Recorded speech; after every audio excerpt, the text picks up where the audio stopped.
Pendant des siècles, la création d'Ève a été l'un des passages les plus mémorables et les plus vénérés de la Bible. L'image est quasi universelle.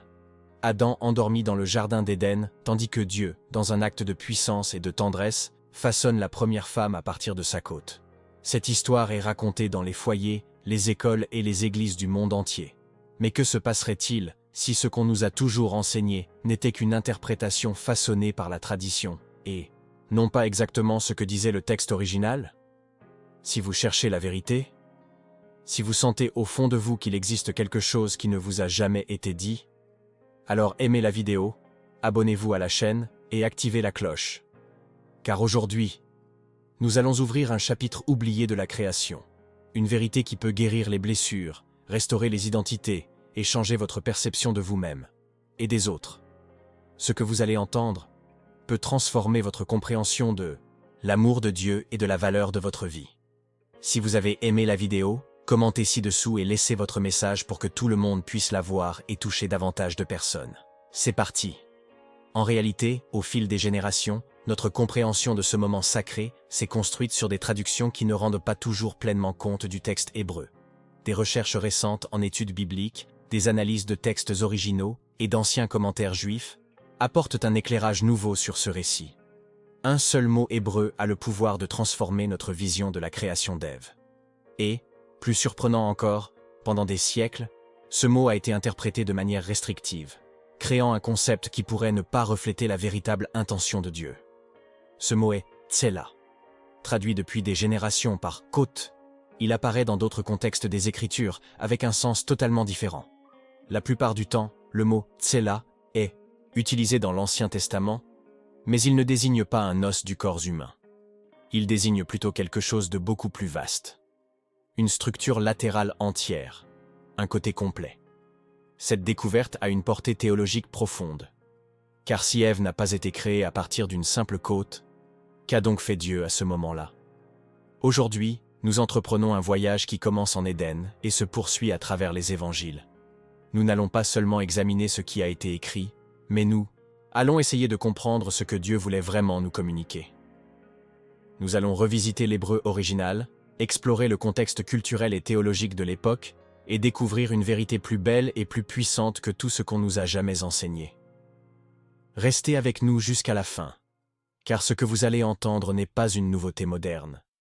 C'est une vérité biblique ancienne, oubliée. Et une fois que vous aurez compris, vous ne regarderez plus jamais cette histoire du même œil. Genèse, chapitre 2, versets 21 et 22. C'est ici que la plupart d'entre nous ont entendu cette histoire pour la première fois. Le texte dit « Alors l'Éternel Dieu fit tomber un profond sommeil sur l'homme. Pendant qu'il dormait, il prit une de ses côtes et referma la chair à sa place.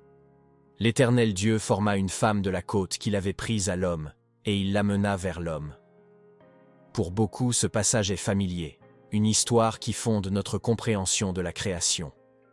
Dieu forme Adam de la poussière du sol, réalise que l'homme n'est pas destiné à être seul, puis opère ce qui semble être une intervention chirurgicale divine pour créer Ève à partir d'une côte. Mais cela soulève une série de questions fascinantes. Pourquoi Dieu aurait-il choisi une côte? Pourquoi pas un autre os? Pourquoi ne pas simplement créer Ève à partir de poussière, comme il l'a fait avec Adam? Y avait-il un symbolisme derrière ce choix? Ou bien, quelque chose s'est-il perdu dans la traduction au fil des siècles? Ces questions ont suscité une profonde réflexion chez les théologiens, les érudits et les rabbins tout au long de l'histoire. Et plus nous remontons au texte original, plus nous réalisons que la réponse se trouve peut-être précisément dans la langue hébraïque utilisée par Moïse. Dans l'hébreu original, le mot utilisé pour « côte » est « tsela ». Et c'est là que commence le mystère. Ce mot apparaît plus de 40 fois dans l'Ancien Testament. Et étonnamment, presque jamais il ne désigne une côte au sens littéral. Dans presque tous les cas, tsela désigne quelque chose de beaucoup plus vaste et structurel. Un côté entier de quelque chose.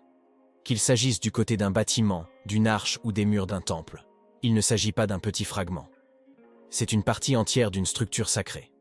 Par exemple, dans Exode 25, 12, pour décrire l'arche de l'Alliance, le mot « Etzela » désigne ses côtés.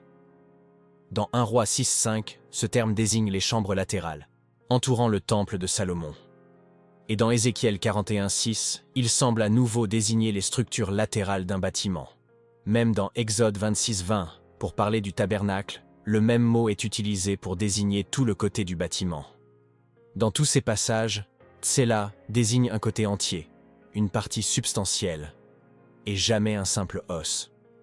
Maintenant, avec cette compréhension, relisons Genèse 2:21. Une traduction plus littérale et fidèle de l'hébreu serait « Et Dieu prit un de ses côtés ». Cela change tout. Il ne s'agit pas de la simple ablation d'un petit os. Il s'agit de Dieu divisant Adam, séparant un côté entier de son être. Une division profonde, impliquant structure, essence et identité. Un acte dont la portée symbolique est bien plus grande qu'on ne l'imaginait. Et le plus curieux, c'est que nulle part ailleurs dans la Bible, le mot « tsela » n'est traduit par une côte physique. Cela soulève une question inévitable. Pourquoi les traducteurs ont-ils choisi « côte » ? La réponse semble se trouver dans l'histoire de la traduction des Écritures. Lorsque les spécialistes de la Septante, la traduction grecque de l'Ancien Testament, ont dû trouver un mot pour « tsela », ils ont choisi le terme grec pour « côte ». Plus tard, dans la Vulgate latine, le même phénomène s'est produit avec le mot « costa », qui signifie également côte ou flanc. Au fil des siècles, cette interprétation s'est imposée dans les traductions occidentales. L'idée de la côte est devenue l'explication dominante et a été enseignée comme telle pendant des générations. Mais si l'hébreu original désignait un côté entier, alors il ne s'agit plus d'une petite partie d'Adam. Nous avons affaire à une division complète et structurelle de l'humanité. Un être unique, désormais divisé en deux, avec un but bien plus grand que nous l'imaginons. Et cela remet non seulement en question des siècles d'interprétation théologique, mais transforme aussi notre vision de la relation entre l'homme et la femme. Il ne s'agit pas de supériorité ou de hiérarchie. Il s'agit d'égalité d'origine, d'identité commune et de finalité commune. L'image de Dieu se reflète non seulement dans un sexe, mais dans les deux. Cette vérité ouvre la voie à une révélation encore plus profonde. Et si Adam n'était pas seulement le premier homme, mais le premier tout, un être qui contenait en lui le masculin et le féminin, jusqu'au moment où Dieu le divisa? Si Dieu a effectivement pris Adam tout entier, ce qui s'est produit là n'était pas seulement un acte anatomique, mais une séparation profonde et symbolique. Une division qui a créé deux parties distinctes, mais tout aussi sacrées. Cela nous amène à une réflexion qui dépasse la biologie. Que nous enseignait Dieu sur l'identité, le but et la relation? Genèse 1:27 nous en avait déjà donné un indice. Dieu créa l'homme à son image, il le créa à l'image de Dieu. Il créa l'homme et la femme. Attendez une minute. Genèse 1 a été écrit avant la création d'Ève au chapitre 2. Alors comment est-il possible que l'homme et la femme aient été tous deux présents à la création? Comment ont-ils pu être tous deux créés à l'image de Dieu si, à ce moment-là, seul Adam existait? Cette question intrigue les érudits depuis des siècles et nous mène à une possibilité surprenante. De nombreux rabbins et théologiens juifs soutiennent que le premier Adam n'était pas seulement un homme, mais un être unifié, contenant en lui les natures masculines et féminines. Cette idée est présente dans des textes anciens comme le Midrash Rabbah sur Genèse Rabbah 8:1, où l'on trouve une interprétation frappante. Lorsque le Saint, béni soit-il, créa le premier homme, il le créa avec deux visages. Puis il le divisa et fit deux dos, un pour l'homme et un pour la femme. Ce concept est renforcé par des rabbins comme Rashi, ainsi que par des interprétations du Talmud, comme Berakot 61a, qui stipule clairement « L'homme fut créé avec deux visages, puis divisé en deux ». Cette lecture n'était pas perçue comme une explication biologique, mais comme une vérité théologique profonde. Le message était clair, l'homme et la femme n'ont pas été créés séparément dès le commencement, mais comme deux expressions d'une même humanité. La division d'Adam n'était pas seulement la création d'un nouvel être, mais la révélation d'une double identité déjà présente en lui. Cela bouleverse notre perception de l'origine de la femme et du but de la création. Genèse 5:2 renforce cette idée.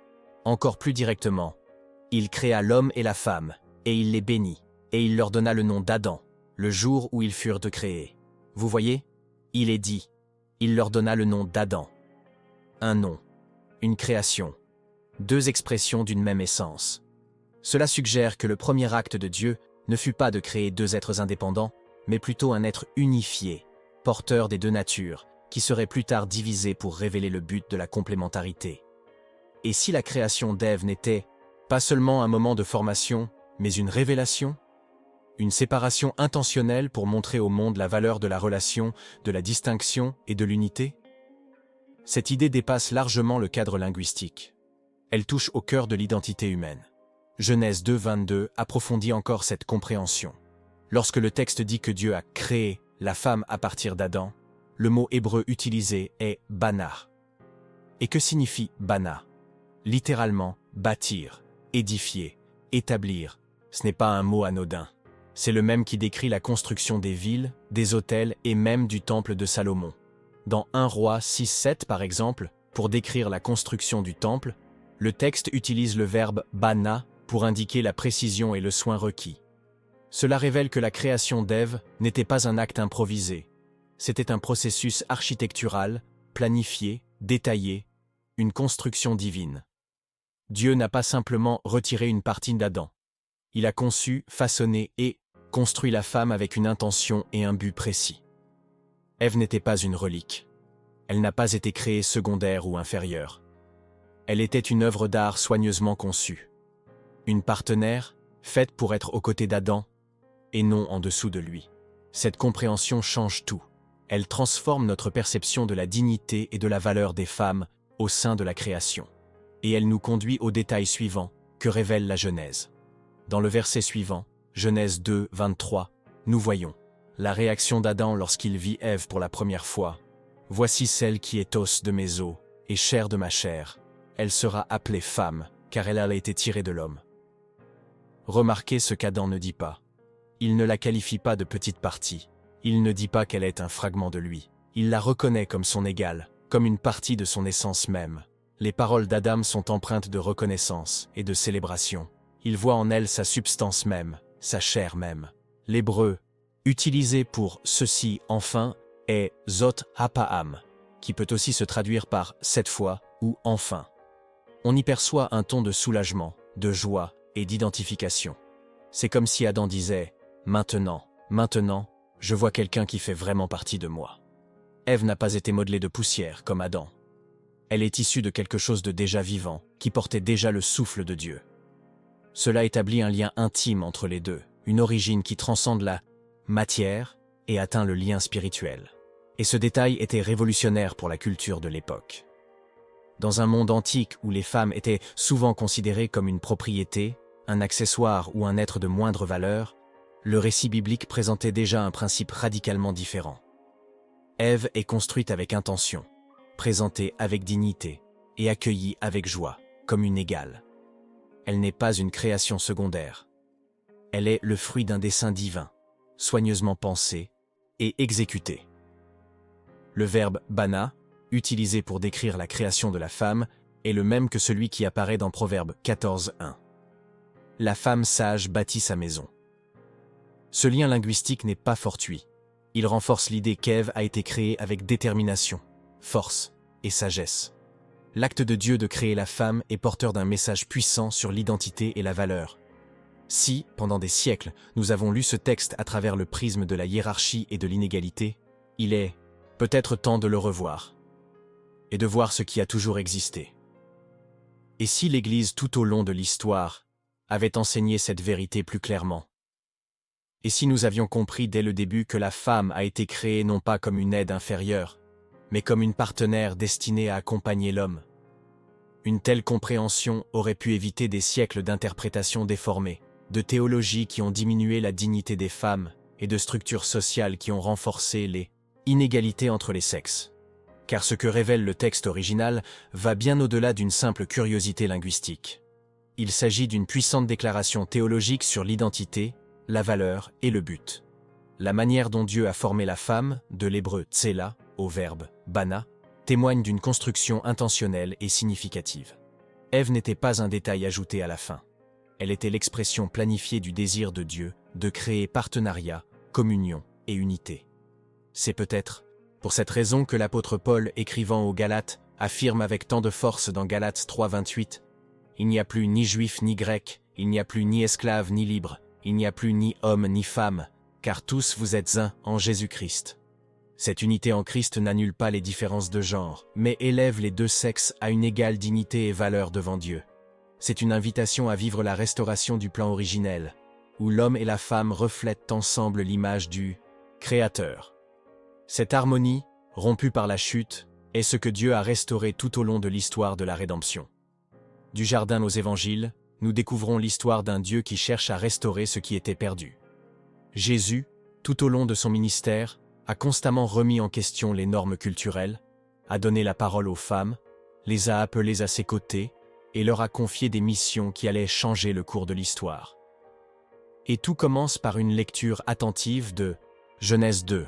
Lorsque nous revenons au texte tel qu'il a été écrit, sans les couches de traduction accumulées au fil des siècles, une nouvelle compréhension s'offre à nos yeux. La femme n'a pas été créée comme une extension inférieure de l'homme, mais comme une expression égale de l'image de Dieu. Elle a été prise de son côté, non pas de sa tête pour le dominer, ni de ses pieds pour être soumise, mais de son côté, pour être à ses côtés, près de son cœur, protégée par son bras, égale en valeur et en dignité. Ce lieu physique est en réalité une puissante métaphore spirituelle. La place de la femme dans la création témoigne de l'intention divine de voir l'homme et la femme marcher ensemble, reflétant ainsi le caractère du Créateur côte à côte. Galates 3, 28 renforce ce concept d'égalité restaurée. Il ne s'agit pas d'effacer les différences de genre, mais d'honorer la valeur que Dieu a donnée à chacun. C'est l'image d'un Dieu qui crée avec un but et un amour profond. Dès le départ, l'objectif n'a jamais été d'établir une hiérarchie de valeurs entre hommes et femmes. L'objectif était le partenariat, l'unité et le partage des responsabilités. Et lorsque l'on examine l'ensemble du récit biblique, du Jardin aux Évangiles, cette intention se révèle constamment. Dieu restaure ce qui était brisé. Il rétablit l'harmonie entre les sexes. Et il montre qu'en Christ, il n'y a plus de place pour l'infériorité ni pour la domination.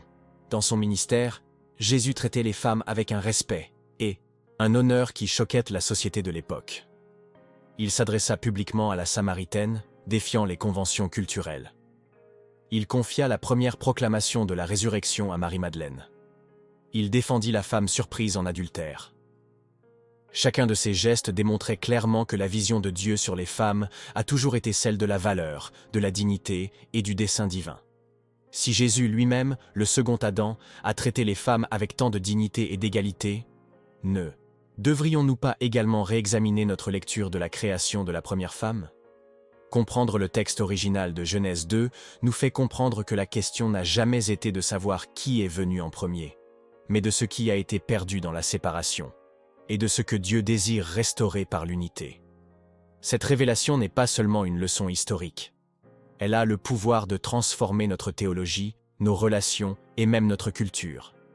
Elle nous invite à mettre de côté les interprétations patriarcales qui ont limité le rôle des femmes pendant des siècles, à nous libérer des doctrines fondées sur des traductions incomplètes, à reconnaître que les hommes et les femmes portent une mission divine, une vocation céleste et une valeur égale devant Dieu.